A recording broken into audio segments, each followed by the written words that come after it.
Fibrilación auricular. Esta es una de las arritmias más comunes que ustedes van a encontrar en el ámbito clínico. La fibrilación auricular se caracteriza por, normalmente nosotros tenemos aquí la aurícula derecha y la aurícula izquierda acá a este lado. El flujo sanguíneo se caracteriza por ser un flujo que es laminar. ¿Qué significa laminar? Que pasa en un solo sentido desde la aurícula derecha hasta el ventrículo derecho y desde la aurícula izquierda hacia el ventrículo izquierdo. En la arritmia tipo fibrilación auricular, la principal característica es que hay ausencia de onda P y esa onda P es reemplazada por unas ondas F que nosotros las llamamos ondas F minúscula. Son unas ondas que son fibrilatorias, que vienen siendo, si nosotros las dibujamos aquí, sería algo así. Y viene el QRS y luego la onda T. Estas ondas F las llamamos fibrilatorias. Y lo que pasa es que se está produciendo un fenómeno de micro reentrada, en donde las aurículas se despolarizan a una frecuencia de 400, 500 veces por minuto, mientras que la frecuencia ventricular puede ser normal, puede ser aumentada o puede ser lenta. La otra característica es que su origen es supraventricular. ¿Cómo yo sé que su origen es supraventricular?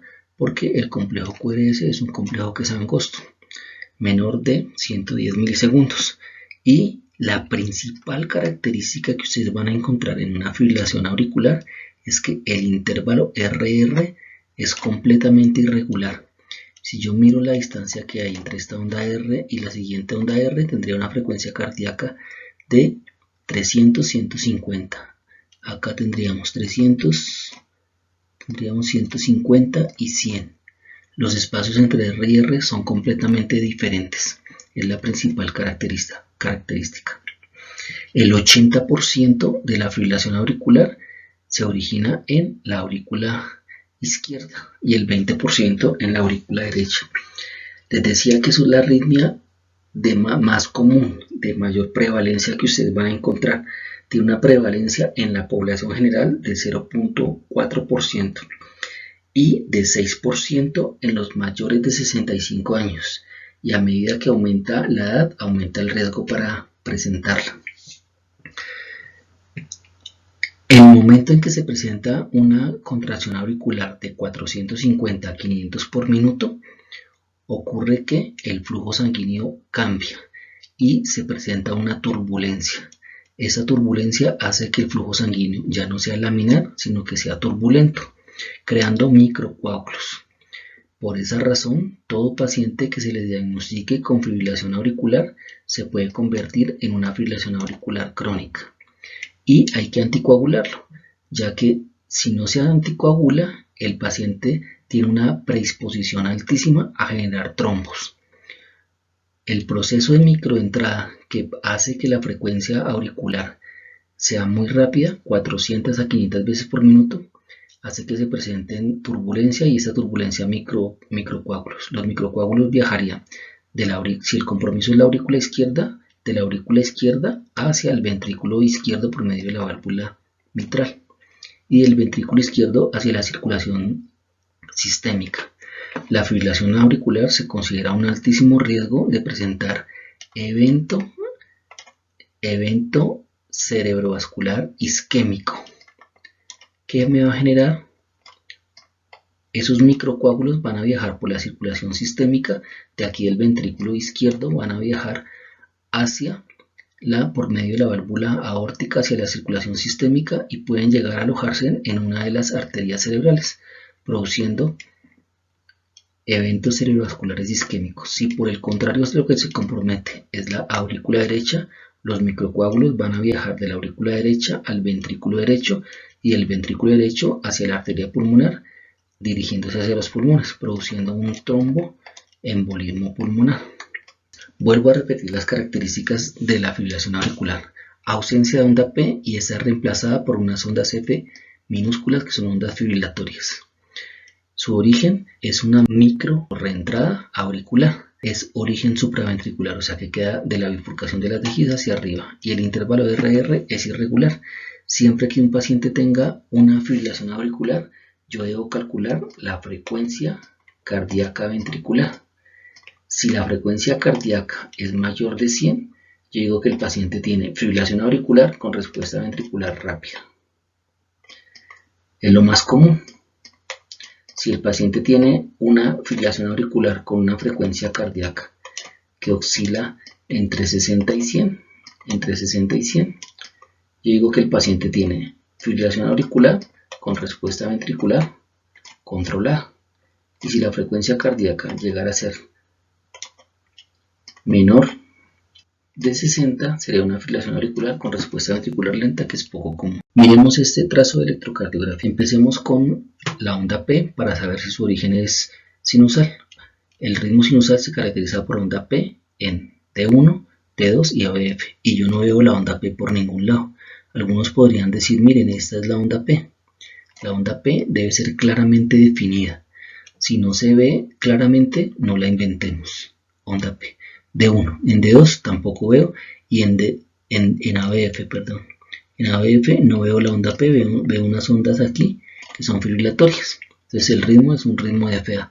Miremos la otra característica, los espacios entre R y R. Si ustedes miran, aquí hay una onda R, aquí hay otra onda R, y es completamente irregular. Los espacios entre R y R son completamente diferentes. Esa es la otra característica, completamente diferentes. Si lo miramos en una derivación diferente, miremoslo aquí en B2. Aquí tenemos una onda R, aquí tenemos otra onda R, aquí tenemos otra onda R. Calculémosle a este paciente la frecuencia cardíaca.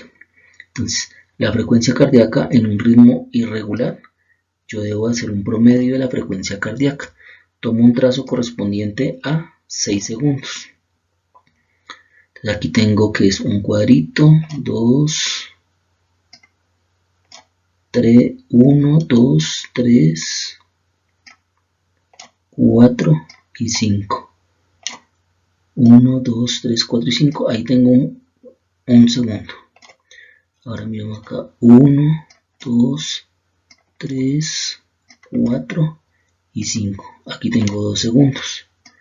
1, 2, 3, 4 y 5. Aquí tengo 3 segundos. Miremos que, digamos, acá, desde allá hasta acá, tengo un trazo equivalente a 6 segundos, o sea, 30 cuadros. 30 cuadros de los grandes. Ahora, voy a contar el número de ondas R que tengo. Aquí tengo 1, 2, 3, 4, 5, 6, 7, 8, 9, 10, 11 y 12. Entonces tengo 12. 12 lo multiplico por la constante, que viene siendo 10. Recuerden que 10 por 60 es igual a 60. El tiempo en que debería tomar la frecuencia cardíaca. Este paciente tiene una frecuencia cardíaca de 120 por minuto. Este paciente tiene una fibrilación auricular con respuesta ventricular rápida. Miremos este trazo electrocardiográfico.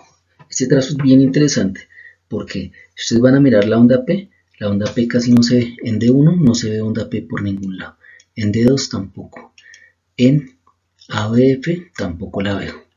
La principal característica que yo veo es que los espacios entre R y R son completamente diferentes. Tengo una onda R acá, tengo otra onda R acá y tengo otra onda R acá.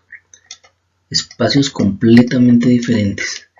Siempre que yo tenga espacios entre R y R completamente diferentes, estoy hablando de fibrilación auricular. Ahora, calculemos la frecuencia cardíaca. Hagámoslo un poco abreviado. La sugerencia es que sea un trazo correspondiente a 6 segundos. Vamos a hacerlo en la mitad, en 3 segundos. 1, 2, 3, 4 y 5. Aquí tengo un segundo. 1, 2, 3, 4 y 5. Aquí tengo 2 segundos. 1, 2, 3, 4 y 5. Aquí tengo 3 segundos. Contamos el número de ondas R. 1, 2, 3, 4, 5, 6 y 7. Entonces este paciente tiene una frecuencia que tendría 7 por 20. Recuerden que, ¿por qué lo estamos multiplicando por 20? Porque es una constante. Este paciente tendrá una frecuencia cardíaca de 140. Bueno, decíamos que ¿por qué por 20? Porque tomé un trazo correspondiente a 3 segundos y 3 por 20 es igual a 60. Este paciente tiene 140 de frecuencia cardíaca por minuto. Entonces tendría ausencia de onda P, espacios entre R y R completamente irregulares, fibrilación auricular con respuesta ventricular rápida, con una frecuencia cardíaca de 140 por minuto. Acordémonos que cuando el paciente presenta una frecuencia cardíaca elevada, se disminuye el tiempo de diástole y se disminuye el tiempo en que se perfunden las arterias coronarias. Las arterias coronarias se perfunden durante la diástole. De igual forma, la actividad o la función cardíaca se va a ver disminuida como bomba. Al tener un periodo de diástole disminuido, las aurículas no se van a llenar por completo antes de vertir su contenido en los ventrículos. Miremos en este electrocardiograma. El paciente tiene onda P, no está la onda P en D1, no la veo, en D2 tampoco y en ABF tampoco. Entonces su ritmo no es sinusal. Y los espacios entre R y R son completamente diferentes. Si yo miro la distancia que hay entre una onda R y otra onda R, miremos aquí, entre esta onda R y la siguiente onda R, es diferente. Entonces, el paciente, al tener espacios entre R y R diferentes, el paciente tiene fibrilación auricular. Miremos aquí entre esta onda R y esta onda otra R, con espacio completamente diferente.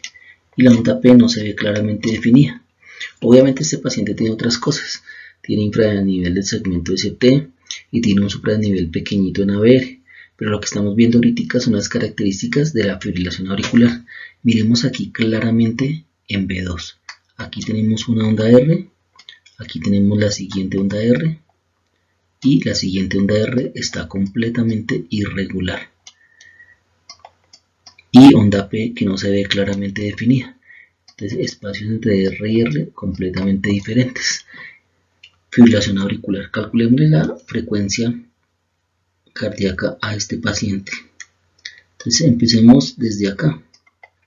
1, 2, 3, 4 y 5. Aquí tenemos un segundo.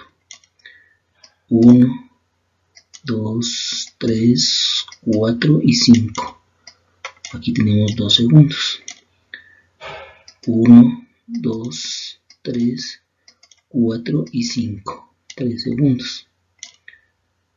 1, 2, 3, 4 y 5. Aquí tendríamos 4 segundos. 1, 2, 3, 4 y 5. 5 segundos. Y 1, 2, 3, 4 y 5.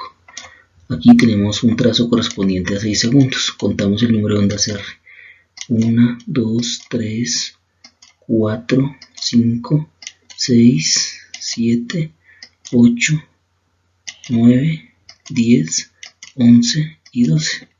Entonces multiplicamos 12 por la constante, que en este caso es 10. ¿Y por qué es 10? Recuerden que tomamos un trazo correspondiente a 6 segundos. Y 6 por 10 es 60. Entonces 12 por 10 es igual a 120. Este paciente tiene una frecuencia cardíaca de 120. Corresponde a una fibrilación auricular con respuesta ventricular rápida.